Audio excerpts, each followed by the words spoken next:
The British Empire commanded a military that spanned continents and an economy powered by vast global industries.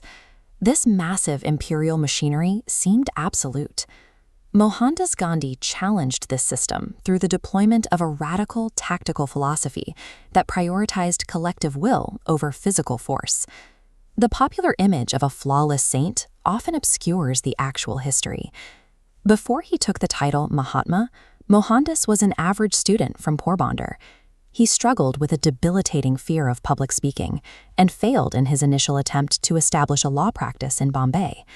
He forged his strategy slowly over decades, refining a tool of resistance out of strict necessity, personal failure, and forced exile. In 1893, the reality of the colonial system became personal.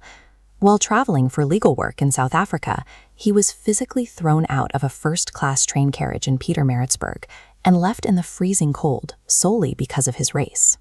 That night, he chose to develop satyagraha, meaning truth force.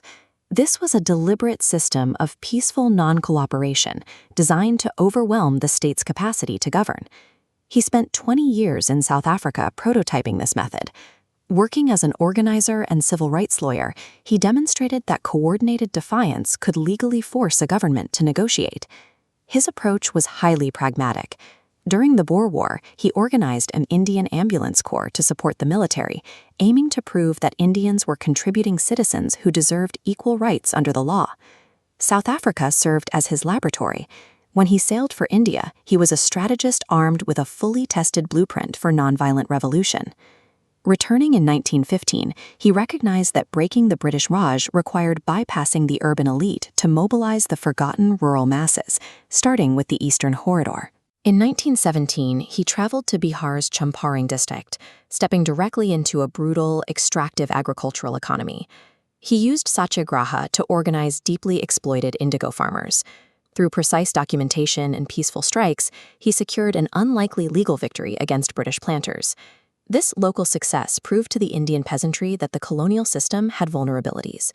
It was here that the people first began calling him Bapu, or father. By 1921, his doctrine was rapidly scaling. In Jharkhand, indigenous communities like the Tana Bagats adopted his framework, refusing to pay colonial taxes and staging their own organized resistance. Moving into Assam, he empowered exploited tea garden laborers and championed local women weavers.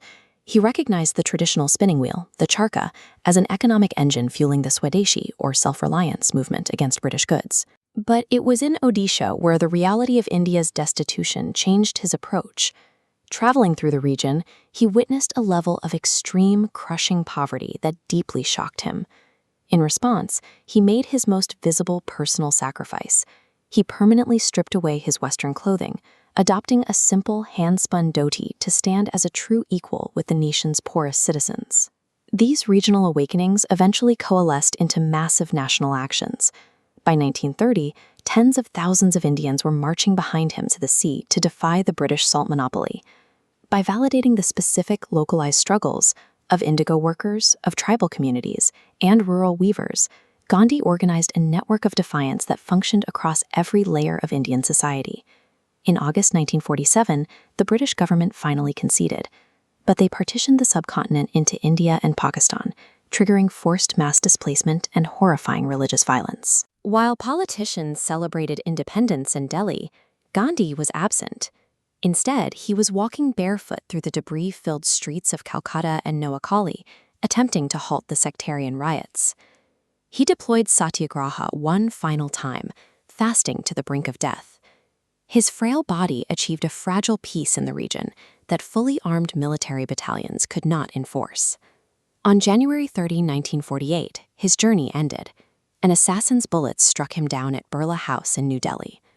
His final words as he fell were, "He Ram, O God." The shockwaves of his assassination halted the world. Millions poured into the streets for his funeral procession, mourning the loss of the man who had willed a nation into existence. Gandhi's life demonstrated that power derives from unyielding moral truth, rather than the barrel of a gun, a legacy woven from the fields of Champaran to the tea gardens of Assam. What do you think was Gandhi's greatest contribution? Tell us in the comments.